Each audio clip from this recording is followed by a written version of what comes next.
So I have a lot of Wing Zeros. Seriously, a lot. I've already covered the high grade after colony Wing Zero, but I thought I'd spend some time talking about the Endless Waltz design. There are a lot of ways that I could go about this. For example, I own the real grade, and I also own the old high grade fighting action. Heck, I even own the original 1/100th high grade. Okay, so I could talk about any one of these. However, I'm going to take a little bit of inspiration from flailthroughs and discuss the MSiA Wing Zero Custom. This one appears to be a later release, which includes a gimmick weapon, which I'll discuss later on.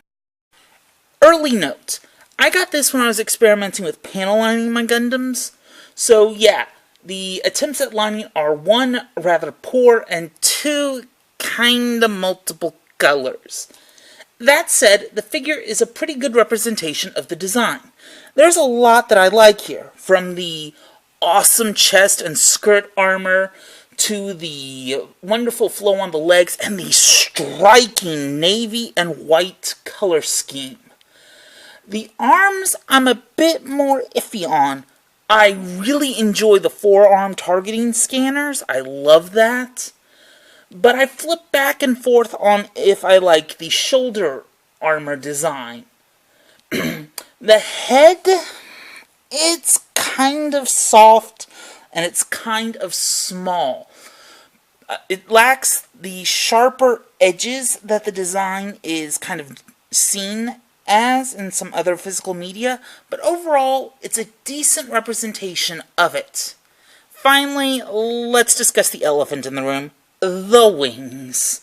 They are the biggest feature that people associate with this design, and I'm not the biggest fan. They're symbolic, yes, extremely symbolic.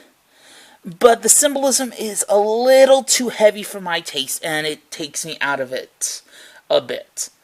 Overall, though, the figure is a good representation of the Endless Waltz redesign, if a little mushy on the details as compared to other physical incarnations of Wing Zero.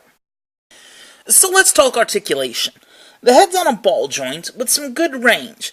The smallness actually helps with the articulation since it affords it more freedom to move on the joint. The shoulders are on a basic ball joint, and so they can swivel all the way around with an okay amount of in and out. It's not fantastic, but it certainly does the job extremely well. As you can see, there's an elbow swivel with a 90-degree elbow bend. Finally, the wrists can rotate all the way around. There is a waist swivel. It's extremely limited, but it is there if you want it.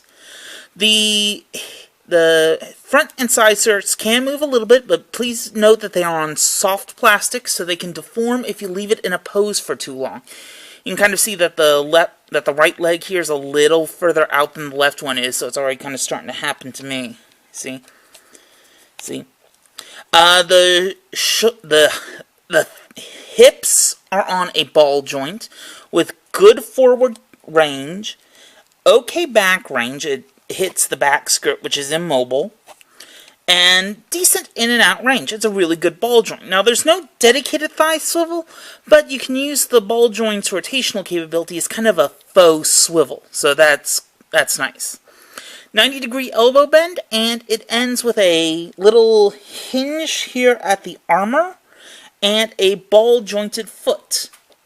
So the core mobile suit has some good articulation for the time. It's nothing fantastic compared to what we get today, but it does a good job.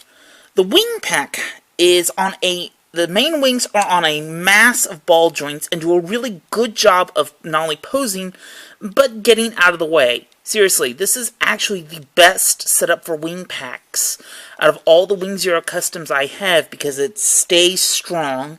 I have never needed to strengthen these joints, and they stay out of the way.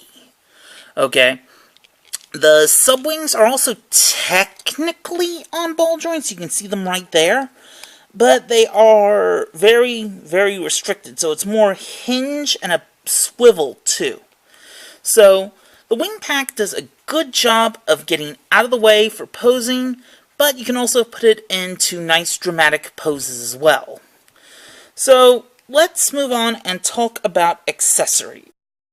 Accessories are simple, but you get what you need. You get one beam saber with a removable blade and the twin buster rifle. Now, my particular twin buster rifle, if you were to buy this toy, it would come with a missile firing gimmick. You would push a couple of buttons right there, and the tip of the buster rifle would fire out along with an effect part.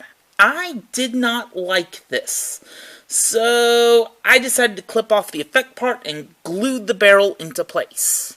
Okay, just be warned.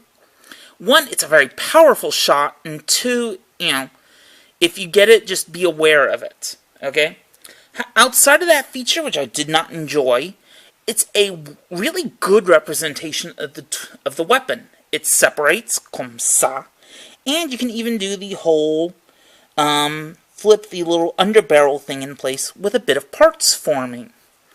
And with its hands, Wing Zero holds both accessories pretty well. Okay? It's not going to be perfect, but it does a decent job as long as you're willing to kind of slide things in there a bit.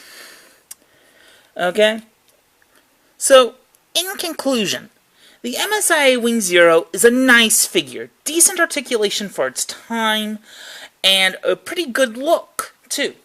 It's an early MSiA at its core, though. Fairly simple articulation, and looking kind of soft, especially in the head, are the real things that bring it down in hindsight, but at the time it was a fine take on Wing Zero Custom. Should you buy it today, though? Well, nowadays there are far better looking takes on Wing Zero Custom, so I'd say get it mostly if you like the MSiA line and can't find the MSiA Wing Zero. This right here is a fine replacement for it. And with that, that's it for me today. I'll catch y'all on the flip side.